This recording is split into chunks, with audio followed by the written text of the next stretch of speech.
She had to tap her long fingernails against the glass jar of homemade dog biscuits to get Nicola's attention. Nicola immediately dropped her phone and served the customer. The lady and her dog passed by me as they headed toward the exit. "Thanks for the first aisle," she said.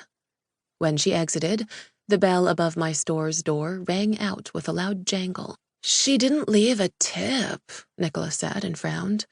"Figures. Reminds me of my old job." She used to be an assistant to a famous producer's wife, Lauren Dalton, and she'd hated being treated like a doormat.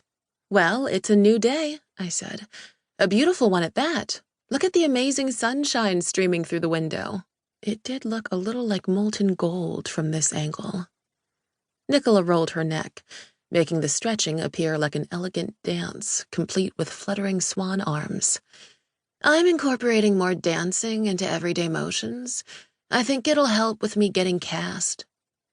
I had my doubts about that, and I also saw Marshmallow twitching his whiskers in amusement. "Mimi, I'm going outside to practice some more moves in the plaza," Nicola said. "Besides, we're almost closed for lunch anyway." I enforced a mandatory break hour starting at noon, the perks of being the boss of my own business. Although I wouldn't have started my shop without a healthy infusion of cash from Hollywoof's benefactor, Pixie St. James. "Dance away," I said to Nicola. She nodded and skipped out the door while waving jazz hands. Marshmallow puffed out his white fur. "So, what are we having for lunch, Mimi?" I shrugged at him. "I'm eating a mini chicken pot pie. You had a large breakfast, so I think you'll be fine. Plus, Dr. Exie talked about your weight on our last visit." "What does that man know?" "He is a vet." Before we could argue anymore, the bell above the door jingled. Oops, I had forgotten to lock up. I'd have to tell this customer about our schedule. Some newcomers didn't realize we took a lunch break.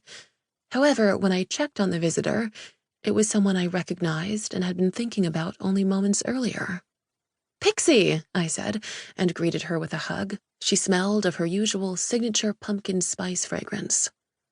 After the embrace, though, I held her at arm's length. "You look refreshed." Her brown hair appeared professionally styled, but she wasn't wearing her typical pantsuit. Instead, she'd opted for a flowing white summer dress, which made her tanned skin all the more prominent in contrast. "I've been to the island," she said.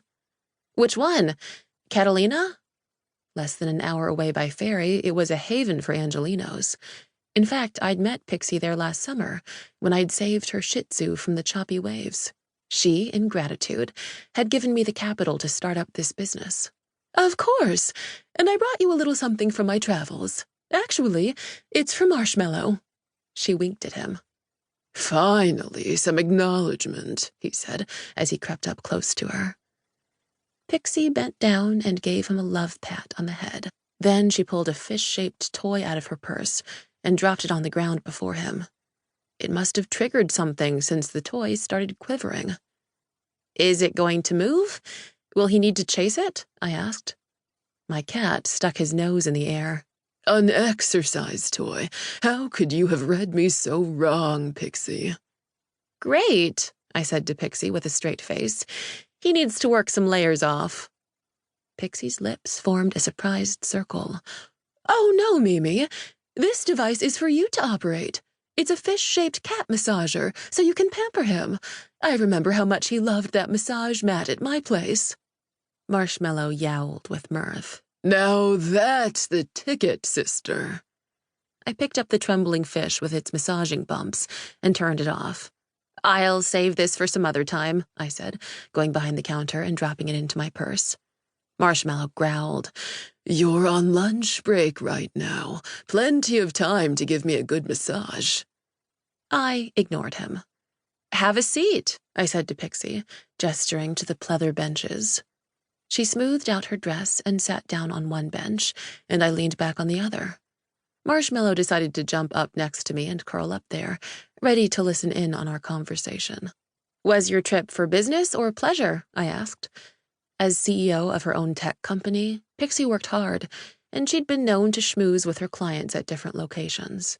I'd run into her at a country club once, and wouldn't be surprised if some important client had asked her to meet in Catalina for a round of golf.